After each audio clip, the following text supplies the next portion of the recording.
ఈ తెలంగాణ రాష్ట్రం మీది. ఈ రాష్ట్రాన్ని సాధించుకున్నది మీరు. మీకోసం పనిచేయడానికి, మీ సమస్యల్ని తీర్చడానికి ఈ ప్రభుత్వం సిద్ధంగా ఉన్నది.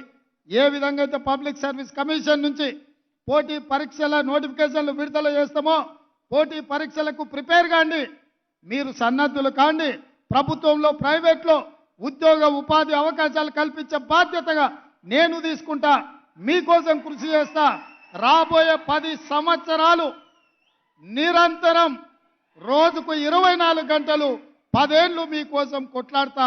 10 ఏళ్ళు మీకోసం చేస్తా. 10 ఏళ్ళు ఈ బాధ్యతలో ఉంటా. మీరు ఆశీర్వదిస్తే ఇంకో 10 ఏళ్ళు కూడా ఇందిరమ్మ రాజ్యం ఉంటుంది. చంద్రశేఖరరావు, నీకు సూటిగా సవాలు విసురుతున్నా. ఈ 10 ఏళ్లలో నీ శాతనైతే ఒక్క ఎంటిక వీక్కొని చూడు, అప్పుడు నీకు తెలుస్తుంది. ఆయన ఎంబడే అధికారంలోకి వస్తా అంటుండు. రాబిట్ ఎట్లొస్తావు? ఉంటా, నేనే కదా ఏడుకోతా. ఈయనే ఉంటా, నీ సంగతి ఏందో చూస్తా.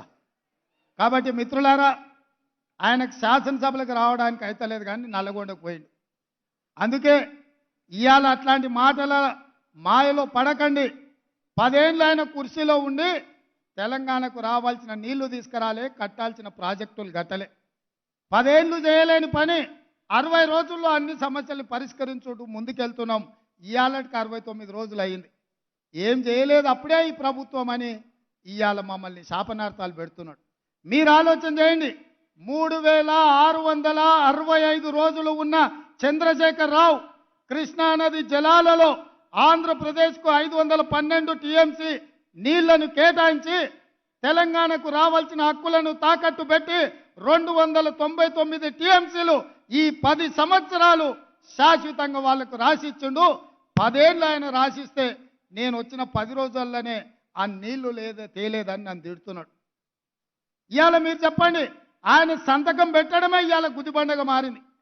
ఆయన శాత కాకపోతే ఏం చేయకుండా పక్కన పడేసి ఉంటే నేనే కొట్లాడి ఇవాళ నీళ్లు తెచ్చటోని.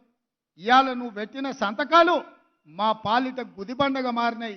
తెలంగాణ రైతుల పాలిట మరణ శాసనంగా మారింది.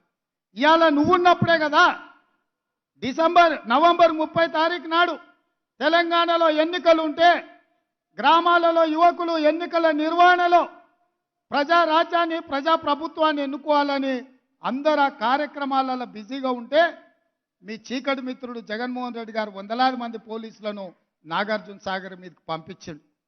నీ మిత్రుడు పంపించినందుకే కదా ఆ పోలీసులను తొలగించడానికి నరేంద్ర మోడీ గారు సిఆర్పిఎఫ్ పోలీసులను నాగార్జున సాగర్ బ్రిడ్జ్ మీదకి పంపించాడు.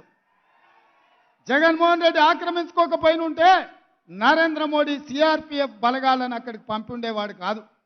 ఆ రోజు నుంచి ఈ రోజు వరకు సిఆర్పిఎఫ్ బలగాలు అక్కడ ఉన్నాయంటే 30 తారీఖు నాడు తెలంగాణ సెంటిమెంట్తో ఎన్నికలలో నెగ్గాలని ఆంధ్ర వాళ్ళు నాగార్జున సాగర్ ఆక్రమించుకున్నారని పెడపొబ్బలు పెట్టి ప్రజల్ని తప్పుదారి పట్టించి తెలంగాణ సెంటిమెంట్తోని ఎన్నికల్లో నెగ్గాలని నువ్వు కుట్ర చేస్తే ఈ తెలంగాణ సమాజం తిప్పికొట్టి నిన్ను పొందబెట్టినరు. ఇవాళ అడ్డ మీద కొట్లాడితే కుదరదు. ఇవాళ చట్టసభలలో మాట్లాడాలి, చట్టసభలలో తీర్మానాలు చేయాలి. కేంద్ర ప్రభుత్వాన్ని మెడలు వంచి మన సమస్యలు పరిష్కరించుకోవాలి. అందుకోసం శాసనసభలో తీర్మానం పెడితే మీరు రారు. ఇవాళ ఢిల్లీతో కొట్లాడదామంటే మీరు ఇంట్లో నుంచి కదలరు. అందుకే మిత్రులారా, ఇవాళ ఏ దారి లేక మళ్ళీ నీళ్ళ దారి పట్టిండు. ఎందుకంటే ఏ సెంటిమెంట్ ఆయన దగ్గర లేదు. పరిపాలనలో ఆయన చేసింది ఏమీ లేదు.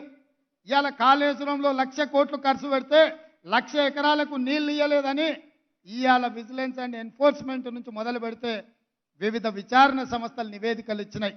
ఆ అవినీతి కుంభకోణం బయట పడుతుందని, అది మేడిగడ్డ కాదు మేడిపండు, దాన్ని పొట్ట విసుకుతే మొత్తం పురుగులు ఉన్నాయన్న సంగతి బయట పడుతుందని దాన్ని కప్పిపుచ్చడానికి ఇవాళ కృష్ణానది జలాలను అడ్డం పెట్టుకొని నల్లగొండల సభ అంటున్నాడు. నల్లగొండ చైతన్యవంతమైన జిల్లా, అందుకే అక్కడ యువకులు తిరగబడ్డారు, కోడిగుడ్లు టమాటాలు తీసుకొని కొట్టిండ్రు. మన పోలీసులు ఉండబట్టే ఆయన ఈపులు చింతపండు కాలేదు, లేకపోతే నల్గొండ యువకులు చింతపండు చేసి పంపించేటోళ్ళు. అందుకే మిత్రులారా, ఈరోజు మీరు